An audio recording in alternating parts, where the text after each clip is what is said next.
Me hace gracia subir aquí porque parezco un sacerdote. Resulta muy curioso, ¿no?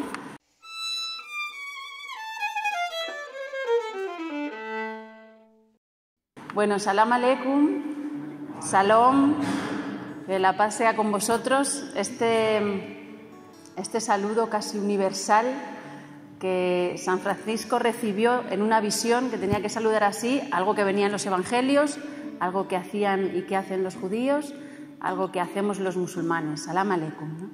Es muy bonito porque esto ya implica una actitud inicial. Lo que pasa es que a veces se puede haber vaciado tanto que ya decimos el salam aleikum de manera ritualizada y casi no nos damos cuenta de lo que esconde detrás, ¿no? Yo recuerdo cuando yo era niña, vosotros hace poco, en el colegio todos los 30 de enero celebrábamos el Día de la Paz. Y entonces nos daba la profesora una paloma dibujada, a lo mejor la paloma de Picasso, la coloreábamos todos, íbamos tan contentos, lo poníamos en un mural fuera de clase y ya nos quedábamos tan satisfechos porque de alguna manera sentíamos que habíamos hecho la paz.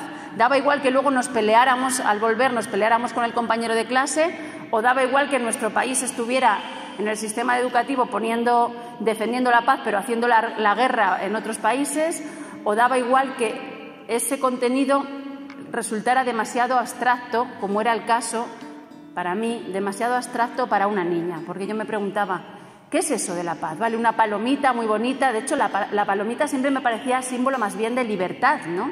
Entonces yo decía, ¿qué es eso de la paz? Yo no entendía muy bien, con 7, 8, 9, 10 años, no entendía qué significa eso, ¿no? ¿Qué significaba? Claro, la paz con la ramita de olivo tenía que ver con Noé, con el diluvio universal. Después de la ira, claro, la realidad en este mundo se nos presenta siempre dual, ¿no? Entonces, después de la ira de Dios que se había llevado, había arrasado, había mandado el diluvio, había llenado todo de agua y había ahogado a casi toda la población del planeta, después de eso, Noé lanza la paloma para ver si encuentra tierra firme y ella regresa con una rama de olivo, símbolo de que de alguna manera Dios ya se había puesto en paz de nuevo con su creación. Entonces, dejamos el mito aquí un momento, dejamos la Biblia aquí un momento, lo dejamos a un lado. Es un relato bíblico, pero es un relato también que se acoge en el Corán. Claro, me hacía gracia cuando decía el hermano judío, ¿no? Yo tengo un hijo Abraham y tengo un hijo Moisés. Dentro de mis 5 hijos uno es Abraham y otro es Moisés. Pero le dejamos eso ahí a un lado, ¿no? Porque decimos, a ver, ¿pero qué es esto de la paz, no? ¿Se puede hablar de la paz en sentido político o en sentido externo? ¿O hay que hablar de la paz en sentido interno? A mí, con 10 años o 9 o 8, me resultaba una palabra demasiado abstracta. Y entonces no es posible hablar de ello si no me meto dentro de mi corazón. Y entonces ahí podemos hablar de la paz en 2 sentidos. La paz en sentido vertical, por así decirlo, y la paz que tiene que ver con lo horizontal. Muy bien seleccionado el pasaje del Corán porque es uno de los pasajes más apropiados para esta reunión. En sentido vertical, ¿qué es eso de la paz, no? La paz no es otra cosa que ser lo que somos. En el Islam, la raíz trilítera SLM, la que conforma la palabra Islam y la que conforma la palabra Salam, Salam significa paz, tiene que ver también con Salim, que tiene que ver con estar a salvo, con ponerse bajo la protección de Dios o con la salud incluso. Y la palabra Islam, que viene del verbo aslama, tiene que ver con entregarse. Hoy en día casi siempre se traduce como sumisión a Dios, pero eso suena también abstracto. ¿Qué es someterse a lo divino? ¿Qué narices es eso, no? Pues la palabra aslama lo que quiere decir es que nos entregamos, que ponemos nuestro corazón en lo que es, que aceptamos lo que hay. Y cuando aceptamos lo que hay, entonces empezamos, la palabra paz ya no resulta tan abstracta, empieza a ser un poquito más concreta.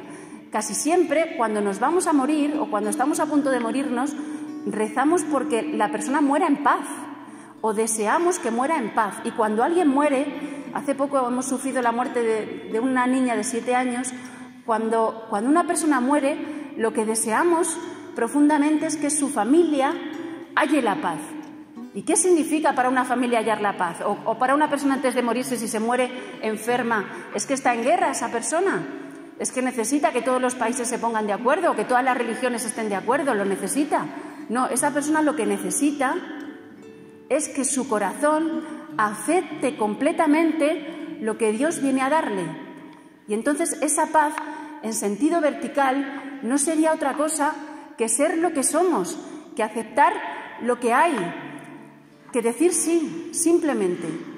En lo vertical no hay otra forma, no hay otra manera de entender la paz. Ser lo que somos, aceptar lo que hay. Y luego hay una dimensión de la paz que podemos llamar horizontal, ¿no? que tendría que ver con el encuentro con las personas concretas, con el encuentro con los hermanos, con las personas que tenemos delante de nosotros. En ese sentido, esto me parece muy significativo históricamente el encuentro de San Francisco de Asís con el sultán Al-Kamil, del que se celebran ahora el 800 aniversario. Y me parece significativo en los dos sentidos. Es decir, Francisco tiene la intención de morir mártir, llega a Tierra Santa, llega a Damieta, en el norte de Egipto, y allí se encuentra con el sultán no lo mata y al parecer se hacen amigos. No se convierte, ni el sultán se convierte al cristianismo, ni Francisco se convierte al islam. No, parece que no sucede eso.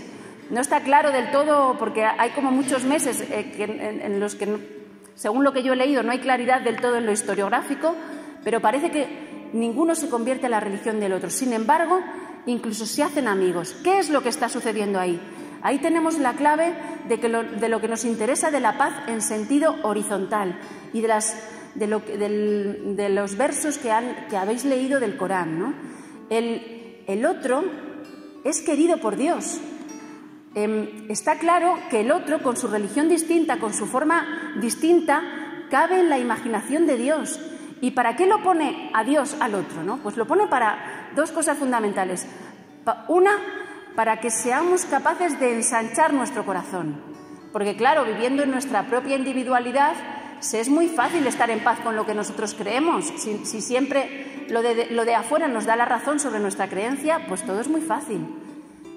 Pero si somos capaces de ver que a la otra persona, sea de la creencia que sea de la edad que sea de la raza que sea del país que sea, si somos capaces de ver que a la persona que se nos presenta delante la ha puesto Dios para que lo reconozcamos a Él, es decir, nos la han puesto porque Dios la quiere así y porque es una posibilidad para nosotros para ensanchar nuestro corazón. Ahí surge el germen de algo que tiene que ver con lo divino, ¿no? Ahí es donde se realiza lo espiritual, en la posibilidad de que el otro esconda el rostro de Dios y en la apertura suficiente para recibir al otro como a lo divino, escondiendo el rostro de lo divino. En ese sentido, quería acabar leyendo un poema de Ibn Arabi, que es uno de los más grandes místicos musulmanes de todos los tiempos. Era español, además, no lo conocemos casi, porque de alguna manera ha quedado conocemos a muchos filósofos españoles árabes. Sin embargo, Ibn Arabi, que era murciano, ha quedado casi para el olvido. Lo están rescatando ahora, pero se lo conoce poco. Tiene un poema precioso que tendría que ver con esto. Dice: capaz de todas las formas, mi corazón se ha vuelto. Es pasto para las gacelas, convento para monjes cristianos, templo de los ídolos, caaba del peregrino, tablas de la Torá y libro del Corán. Mi religión es la del amor, cualquiera sea el sendero que oyen sus camellos. El amor es mi religión y mi fe. Y quería simplemente, había escrito una cosa pequeña, que no sé dónde está, aquí. La verdadera paz llega cuando nuestro corazón atraviesa la paradoja y de ella florece, como una herida o como una simiente, el tallo del olivo. Es decir, cuando somos capaces de reconocer que es lo mismo Noé con su barca, que el diluvio, que la persona que se ahogó, que el amigo, que el enemigo, que el océano, que el olivo, ¿no? Cuando llegamos a ese punto, cuando nuestro corazón consigue descansar en paz a pesar de toda esa multitud compleja de circunstancias que suceden, entonces desde ahí se puede construir la paz porque desde ahí todo es paz, ¿no? Gracias.